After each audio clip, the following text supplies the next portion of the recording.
My wife screamed, "You're worthless. I should have married him instead." Pointing at my brother, I replied, "Probably." Then I moved out and let her discover my worthless brother had been paying her student loans as a favor to me. His monthly reminder that she owes him $87,000 now. Original post: I, 33 male. I'm sitting in my new studio apartment, eating ramen, and honestly, life's never been clearer. Last Thursday was my brother Kevin's 36th birthday party. Family gathering at my parents' house. My wife Jessica, 31, had been in a mood all week. Something about her coworker getting promoted while she didn't. Whatever. I'd learned to ride out these storms over our 5 years of marriage. We're all having dinner, and Kevin's telling a story about his new Tesla. Jessica had been drinking wine since 4 p.m.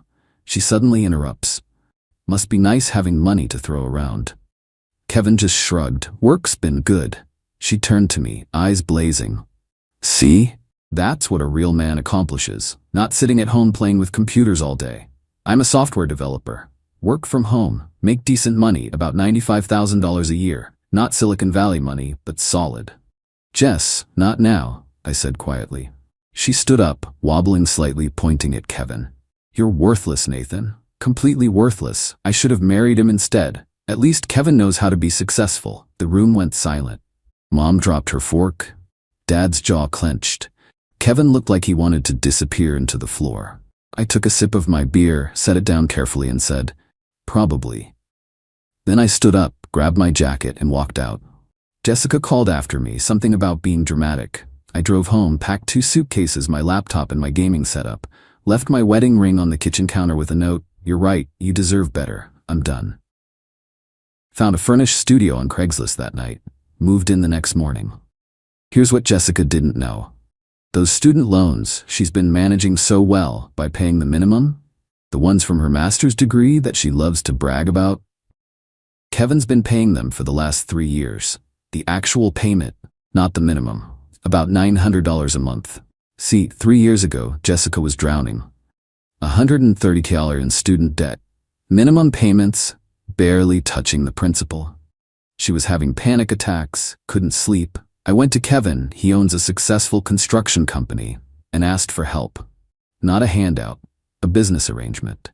I'd pay him back $2,200 a month, the $1,900 plus $300 interest, and he'd pay her loans directly. I'd been saving up to surprise her when they were paid off, prove that her worthless husband had secretly freed her from debt. $87 paid so far. My savings depleted. My credit cards maxed from covering our expenses while funneling money to Kevin. But now she gets to figure it out herself. Kevin texted me that night. "Bro, what do you want me to do about next month's payment?" "Stop paying. Send her the bill for what's been paid. She wants a real man. She can handle her real debt. You sure?" "Dead sure." It's been a week. Based on the 73 missed calls, she's figured it out. Update 1, well, that escalated exactly as expected. Monday morning, 3 days after I left, Jessica discovered the loan situation. Kevin, beautiful bastard that he is, sent her an email with a professional letterhead from his company. "Dear Jessica, per Nathan's request, I am terminating the loan repayment arrangement effective immediately. As of today, you have received $87,000 in loan payments made on your behalf. While this was originally a private arrangement between Nathan and myself, given recent events, I am formally requesting you assume responsibility for this debt. Attached is a payment schedule. First payment of $2,200 is due on the 1st. Regards, Kevin Mitchell, Mitchell Construction LLC." She called me 31 times in an hour. Then came the texts. "What the hell did you do? Nathan, answer me. This isn't funny anymore. You can't just do this. I didn't know Kevin was paying. This is fraud. I'm calling a lawyer. Please just talk to me. I'm sorry about what I said. I was drunk. You know I didn't mean it." I responded once. All communication through lawyers. Contact info to follow. Then she went nuclear. Tuesday, she showed up at my office. Security had to escort her out after she started screaming in the lobby about me being a financial abuser and manipulative psychopath. My boss called me in, concerned. I showed him the separation paperwork I'd filed and the texts. He offered me the rest of the week off. I took it. Wednesday, the social media campaign started. Facebook, Instagram, Twitter. all painting me as the villain who secretly controlled her finances and set her up for failure. Her friends piled on with the supportive comments. Men are trash. Financial abuse is real. You deserve so much better, hun. But then Kevin commented, just once, on her main Facebook post, interesting perspective. Here are the receipts for 36 months of payments I made at Nathan's request because you were having panic attacks about defaulting. He depleted his savings to help you. You're welcome. He attached screenshots, every single payment. Her narrative crumbled within hours. But the best part? Thursday, she tried to log into our streaming services. Netflix, canceled. HBO, canceled. Disney Plus, canceled. Even the Spotify family plan.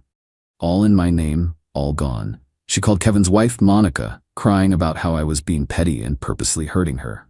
Monica, who was at the birthday dinner, told her, Jessica, you called my brother-in-law worthless in front of his entire family. What did you expect, roses? Friday morning, I got a call from her mother, Diane. Nathan, sweetheart, Jessica told me what's happening. This seems extreme. Diane, did she tell you what she said? She mentioned a disagreement. She stood up at a family dinner, drunk, and announced I was worthless and she should have married my brother instead.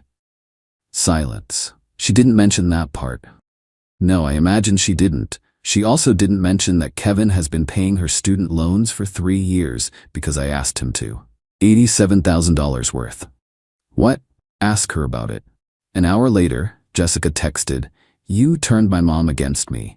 Real mature. The entitlement is staggering. She genuinely believes she's the victim here.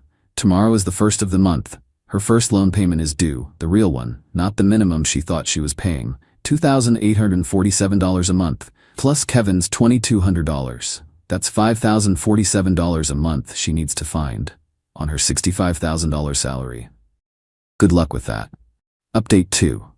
The first of the month hit like a freight train. Jessica had been alternating between love bombing and rage texting all weekend. Saturday morning, she sent a 3,000-word email about our beautiful history and how couples overcome challenges. By Saturday night, she was threatening to destroy my precious gaming computer that I'd left behind. Joke's on her, I took the graphics card and SSDs. But Monday? Reality check bounced hard. Her loan servicer auto-debited the actual payment amount, $2,847. Her account had $1,200. Overdraft. Then Kevin's automatic invoice system, he's petty like me, sent her a formal payment request.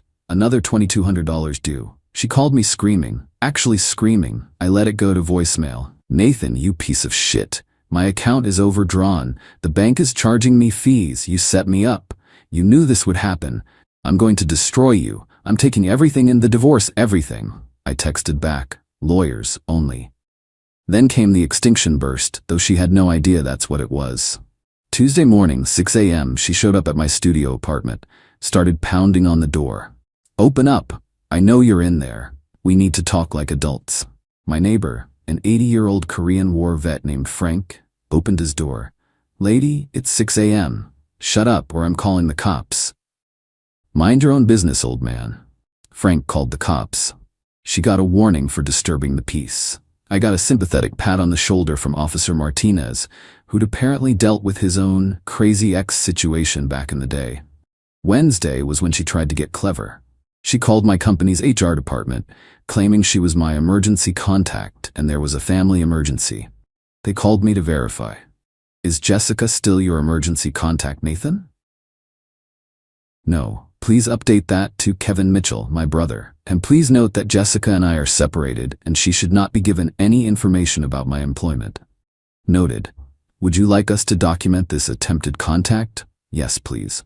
Thursday, she tried a different approach. She had her dad, Robert, call me. Robert's a good guy, works as a mechanic, straight shooter. Nate, what's going on, son? Jess is at her house crying her eyes out. Something about loans? I explained everything. The dinner, the arrangement with Kevin, the years of payments, all of it. Long pause. She really said you were worthless? In front of my entire family. Jesus Christ. I didn't raise her like that. I know you didn't, Robert. How much does she owe? $43K left on the loans, $87K to Kevin. He whistled low. She makes what, $65K? About that. She's screwed. Yeah. You know what? Good. Maybe this will teach her some humility. I love my daughter, but she's had this coming. Her mother and I spoiled her. This is on us too. That was unexpected. Robert saying that hit harder than anything Jessica had said or done. Friday afternoon, the real estate agent called. Oh yeah, Jessica tried to list our house for sale without me. One problem, both our names are on the deed.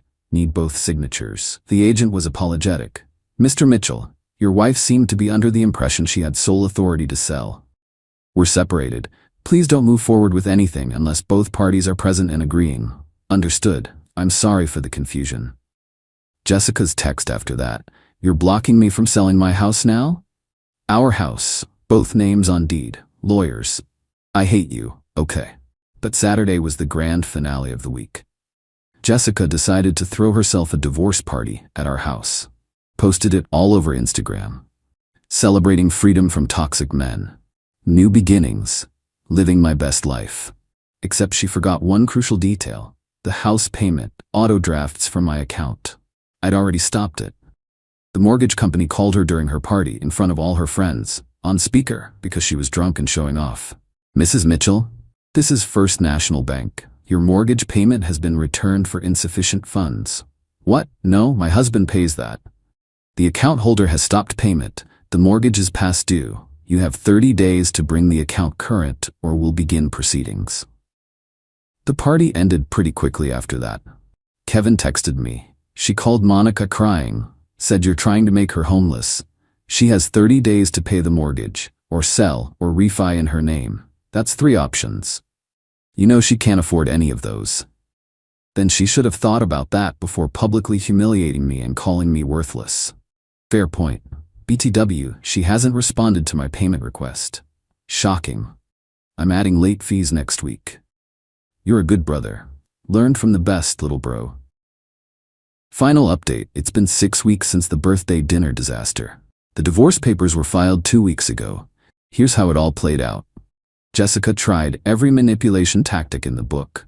She went from rage to love bombing to victim playing to threats, sometimes all in the same day. But the financial reality was unavoidable. Week 3, she got hit with second overdraft from loan payment, $2,847. Kevin's second invoice, now with late fees, $2,300. Mortgage past due notice, $2,100. Credit card minimums without my contributions, $890. Total monthly, $8,147. Her take home, $3,900. She tried negotiating with Kevin first, showed up at his office with tears and apologies. His secretary wouldn't even let her pass the lobby. She emailed him about family loyalty and how he was choosing sides. Kevin responded with one line, "You chose sides when you humiliated my brother." Then she tried the legal route. Hired a lawyer with her last credit card. The lawyer reviewed everything and told her the truth. The debt to Kevin was legitimate. The house would need to be sold, and she'd be lucky to walk away with anything given the mortgage balance and equity split. She fired him and hired another lawyer. Same result. The house sold last week. Quick sale, below market, but enough to cover the mortgage and realtor fees. After the split, she walked away with $11,000. I got the same. The divorce was finalized yesterday. Uncontested because she had no grounds to contest. Assets split 50-50, which wasn't much. Debts remain separate. She keeps her student loans. She owes Kevin separately. That's between them now. The best part? Her own friends started distancing themselves once the truth came out. Turns out calling your husband worthless in front of his family doesn't play well when people learn he was secretly paying your debts. Her Instagram went from strong independent woman posts to nothing. Radio silence. Last I heard from Robert, she moved back in with them. He made her get a second job to pay her loans. She's working at Target on weekends, he told me last week. Humbling experience for her. Should have happened years ago. Jessica sent one final text yesterday after the divorce was finalized. I hope you're happy. You destroyed my life over one drunken comment. I responded for the last time. No, Jessica. I revealed your life. The destruction was already there, hidden under $87,000 of my brother's money. You called me worthless, but you've been living off my worth for 3 years. The only thing I destroyed was the illusion. Good luck. Blocked her after that. Kevin forgave the debt last week. Sent her a formal letter stating the $87 was forgiven. No payment required. Tax implications are her problem. She'll owe the IRS about 20 Qleys in taxes for that forgiven debt. She doesn't know that yet. Why'd you forgive it? I asked him. Because holding on to it means staying connected to her drama. I did it for you, not her. You're free now. Really free. He's right. I'm in my studio apartment. It's small, but it's peaceful. No more walking on eggshells. No more financial drain. No more being called worthless while secretly being the only thing keeping her afloat. My credits shot from the maxed cards, but I'll rebuild. Already got a raise at work. Turns out when you're not stressed about hiding $2,200 monthly payments, you perform better. Who knew? Started dating someone last week. Nothing serious yet. She's an accountant, which is ironic. First thing she said when I told her this story, "Wait, you paid how much of her loans without telling her? That's the opposite of financial abuse. That's financial enabling." Yeah, it was. But the real kicker came this morning. Jessica's best friend Hannah, who was at the birthday dinner, sent me a DM. "Hey Nathan, I know we weren't close, but I wanted to say I'm sorry for believing her side initially. She told me yesterday that she knew about the loans the whole time. She found out 2 years ago when she saw Kevin's name on a payment confirmation you left on your desk. She kept quiet because she wanted to see how far you'd go for her. She was testing you. Thought you should know." I stared at that message for an hour. She knew. She knew I was killing myself financially to help her. And she called me worthless anyway. I forwarded the message to Kevin. His response, "Holy shit. Thank God you're divorced." Yeah. Thank God. I'm not angry anymore, not even hurt, just relieved.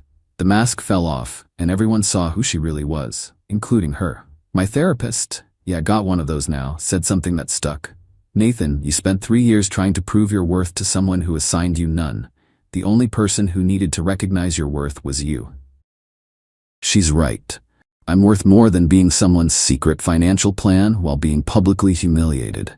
I'm worth more than maxed credit cards and depleted savings for someone who'd call me worthless at a family dinner. I'm worth more than Jessica ever deserved. Probably should have married Kevin instead.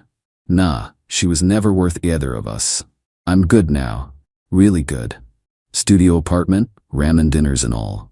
At least the ramen's mine, bought with my money, eaten in my peace. That's worth everything. Edit, to everyone asking, yes, Kevin and I are still close. Closer than ever, actually. He's coming over Saturday to help me build a desk. Monica's bringing beer. Family that actually values you, that's worth more than any loan payment. Edit 2, stop asking for Jessica's social media. Let her rebuild in peace. We're all moving on. Edit 3, yes, the tax implications for forgiven debt are real. Consult a tax attorney if you're ever in this situation. The IRS considers forgiven debt as income. She's in for a surprise come April.